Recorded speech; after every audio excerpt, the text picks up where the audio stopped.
Hello friends, स्वागत है आपका अपने चैनल यूजीसी नेट हिंदी साहित्य चैनल में। इस चैनल के माध्यम से हम हिंदी साहित्य की तैयारी कर रहे हैं, जिसमें हम फुल कंटेंट के साथ साहित्य को पढ़ रहे हैं। ठीक है, और हमारी उपन्यास की सीरीज शुरू है। उपन्यास के सीरीज में हम आज आंचलिक जो उपन्यासकार थे वो पढ़ेंगे। इस आंचलिक उपन्यासकार में जो पहले दो 3-4 उपन्यासकार थे वो हमने पढ़ लिए थे। आज पढ़ेंगे जो बाकी के जो उपन्यासकार हैं वो पढ़ेंगे आज हम। ठीक है, अगर आपको वीडियो अच्छी लगे तो वीडियो को लाइक, शेयर एंड सब्सक्राइब करें। Thank you for. चलो हम पढ़ते हैं। अब सबसे पहले बलभद्र ठाकुर आंचलिक उपन्यासकार में है। इससे पहले तो हमने पढ़े थे नागार्जुन, फणीश्वरनाथ रेणु, देवेंद्र सत्यार्थी पढ़ा था। ठीक है, और आज हम पढ़ेंगे बलभद्र ठाकुर। हमने शैलेश मटियानी भी पढ़ लिए थे, जिनके बहुत सारे उपन्यास थे शैलेश मटियानी के। तो चले हम शुरू करते हैं, जिसमें सबसे पहले आते हैं बलभद्र ठाकुर और इनका उपन्यास है मुक्तावली, जिसका समय है 1959 ईस्वी। नेपाल की वो बेटी 1959 ईस्वी। और देवताओं के देश में 1960, गाने और बने 1961, लहरों की छाती पर 1962 में। यह है बलभद्र ठाकुर के जो उपन्यास थे वो कौन कौन से हैं? मुक्तावली, नेपाल की वो बेटी, देवताओं के देश में, गाने और बने, लहरों की छाती पर। इधर ये गाने नहीं आएगा, घने आएगा, घने और बने। ठीक है, उसके बाद आते हैं राजेंद्र अवस्थी, जिनका समय है 1930 से 2009 ईस्वी तक इनका समय है। और तो इनके उपन्यास है सूरज किरण की छाव 1959 ईस्वी, जंगल के फूल 1960 ईस्वी, उतरे ज्वार की शीपियाँ 1968 ईस्वी। आगे हैं जाने कितनी आँखें 1969 ईस्वी, बहता हुआ पानी 1971 ईस्वी, बीमार शहर 1973 ईस्वी, अकेली आवाज़ 1976 ईस्वी, मछली बाजार 1977 ईस्वी, एक रजनीगंधा चोरी 1985 ईस्वी। यह है राजेंद्र अवस्थी के उपन्यास की सूरज किरण की छाव, जंगल के फूल, उतरे जवार की शीपियाँ, जाने कितनी आँखें, बहता हुआ पानी, बीमार शहर, अकेली आवाज़, मछली बाजार, एक रजनीगंधा चोरी। देखो, जो इनकी जो ट्रिक होती है कि मैंने मतलब एक दो जो उपन्यासकार हैं उनकी तो मैंने ट्रिक आपके पास अब चैनल पे डाल रखी है। पर जैसे कोई भी ट्रिक होती है, अगर आप उसको खुद बनाओगे, एक स्टोरी के जैसे उसको बना लो, तो वो आपको लंबे समय तक याद रहेगी। मैं आपको कोई ट्रिक बताऊंगी, वो आपको ये होता है कि रटनी पड़ती है। तो पर अगर आप खुद से कोई ट्रिक बनाओगे या कोई स्टोरी मतलब इन उपन्यास को एक कहानी की तरह याद करोगे, तो वो आपको हमेशा के लिए याद रह जाएंगी। पर वैसे मैं आपको बीच बीच में एक दो उपन्यासकार हैं जो रचनाएं हैं उनकी ट्रिक मैं आपको देती रहूँगी, ताकि आपके समझ में आते रहे कि आपको ट्रिक बनानी कैसे है। चलो आगे देखते हैं। रामदरस मिश्र का समय है 1924 ईस्वी, इनका जन्म है। ठीक है, इनके उपन्यास है पानी के प्राचीर 1959 ईस्वी, जंगल के फूल 1960 ईस्वी, बीच का समय 1970 ईस्वी, सूखता हुआ तालाब 1972 ईस्वी, अपने लोग 1976 ईस्वी, रात का सफ़र 1976 ईस्वी, आकाश की छत 1979 ईस्वी, बिना दरवाजे का मकान 1984 ईस्वी, दूसरा घर 1986 ईस्वी, थकी हुई सुबह 1993 ईस्वी, 20 बरस 1996, परिवार 2006। और देखते हैं कि जो रामदास मिश्र है एक महत्वपूर्ण आंचलिक उपन्यासकार हैं और इनका जो उपन्यास है पानी के प्राचीर, इसमें इन्होंने गोरखपुर जिले के पांडेपुर गांव के किसानों का जीवन जो जीवन है उसका चित्रण किया है। इसमें पानी के प्राचीर में किसानों के जीवन का चित्रण किया गया है गोरखपुर जिले के पांडेपुर गांव के।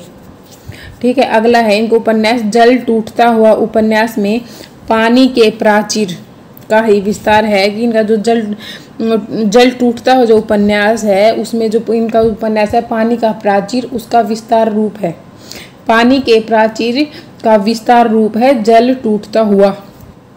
ठीक है, जिसमें इन्होंने बताया है स्वतंत्रता के बाद के ग्रामीण जीवन कैसा था उसका वर्णन किया है इसमें इन्होंने।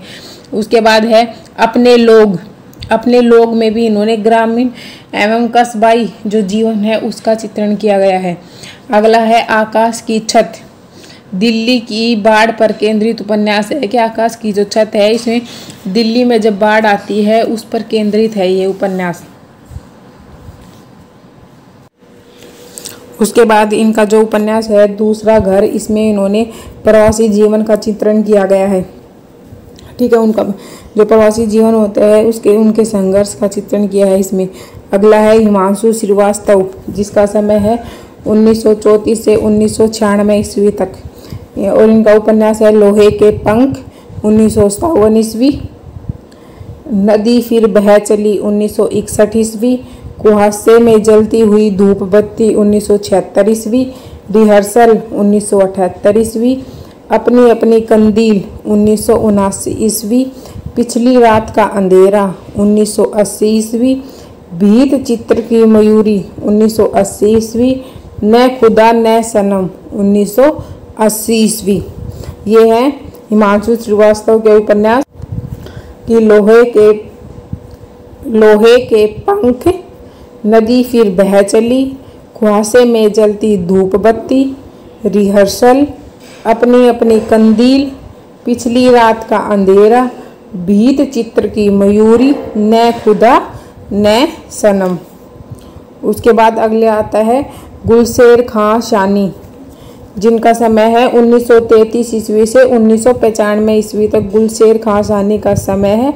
इनका पहला उपन्यास है कस्तूरी, जिसका समय है 1964 ईस्वी, पत्थरों में बंद आवाज 1964 ईस्वी, काला जल 1965 ईस्वी, साल वनों के द्वीप 1967 ईस्वी, नदी और सीपिया 1974 ईस्वी, एक लड़की की डायरी 1973 ईस्वी, फूल तोड़ना मना है 1980 ईस्वी, सांप और सीढ़ियाँ 1983 ईस्वी।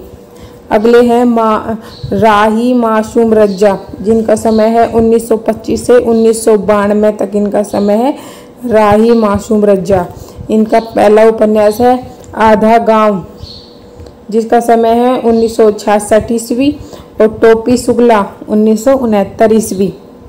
उसके बाद आगे है इनके उपन्यास हिम्मत जौनपुरी 1969 ईस्वी, ओस की बूंदे 1970 ईस्वी, दिल एक सादा कागज 1973 ईस्वी, सीन 75, जिसका समय है 1977 ईस्वी। और अगला है कटरा बी आरजू 1978 ईस्वी, असंतोष के दिन 1985 ईस्वी। यह है राही मासूम रज्जा के उपन्यास। उसके बाद आते हैं हिमांशु जोशी।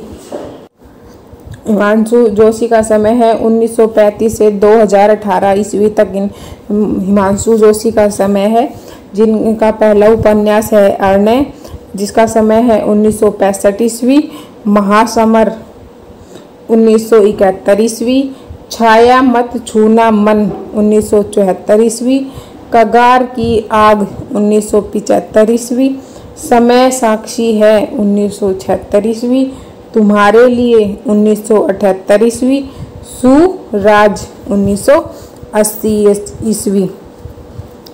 ये है हिमांशु जोशी के उपन्यास, जिसमें पहला है अरण्य, महासमर, छाया मत छूना मन, कगार की आग, समय साक्षी है तुम्हारे लिए, सूरज। उसके बाद अगले आते हैं विवेक राय, जिनका समय है 1924 से 2016 ईस्वी तक विवेक राय का समय है। इनके उपन्यास है बबूल 1964 ईस्वी, पुरुष पुराण 1975 ईस्वी, लोक ऋण 1977 ईस्वी, श्वेत पत्र 1979 ईस्वी, सोना माटी 1983 ईस्वी, समर शेष है 1988 ईस्वी, मंगल भवन 1994 ईस्वी, अमामी ग्रामम 1997 ईस्वी, अमंगल हारी 2000 और डेहरी के पार 2003। ये है विवेक राय के उपन्यास बबूल और पुरुष पुराण, लोक ऋण, श्वेत पत्र, सोना माटी, समर शेष है, मंगल भवन, अमामी ग्रामम, अमंगल हारी और डेहरी के पार। अब देखते हैं इनके जो उपन्यासों की है वो कथा वस्तु। समर शेष है इनका जो उपन्यास है। इस गांव में इसमें गांव की जो कच्ची सड़कें होती है, इन सड़क और इस सड़क के माध्यम से पूर्वांचल का पिछड़ापन दिखाया गया है कि गांव की कच्ची सड़कों से उस गांव का पिछड़ापन दिखाया गया है। अगला है मंगल भवन, जिसका समय है 1962 में जो भारत और चीन का युद्ध हुआ था, उसमें भारत मानस पर पड़ी प्रतिक्रिया का अंकन किया गया है कि 1962 में भारत और चीन के मध्य जो युद्ध हुआ था उसका चित्रण किया गया है। अगला है भगवान दास मोरवाल। अगले उपन्यासकार हैं भगवान दास मोरवाल, जिनका जन्म है 1960 ईस्वी। ठीक है, इनका पहला उपन्यास है काला पहाड़, जिसका समय है 1999 ईस्वी। अगला है बाबल तेरा देश में 2004 ईस्वी, रेत 2008, नरक मसीहा 2014, हलाला 1916 और संकुतिका 2020।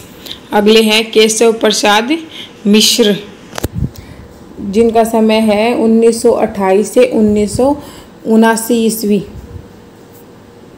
89। जिनका पहला उपन्यास है कोहबर की शर्त 1965 ईस्वी, डेहरी के आर पार और महुआ और सांप।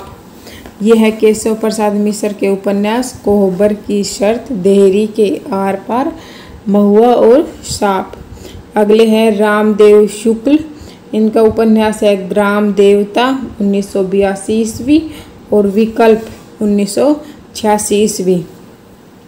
तो ये थे हमारे जो आंचलिक उपन्यासकार हैं वो, और उनके उपन्यास थे जो हमने कथा वस्तु के साथ पढ़े हैं। अगर आपको वीडियो अच्छी लगे तो लाइक शेयर एंड सब्सक्राइब करें। Thank you for watching.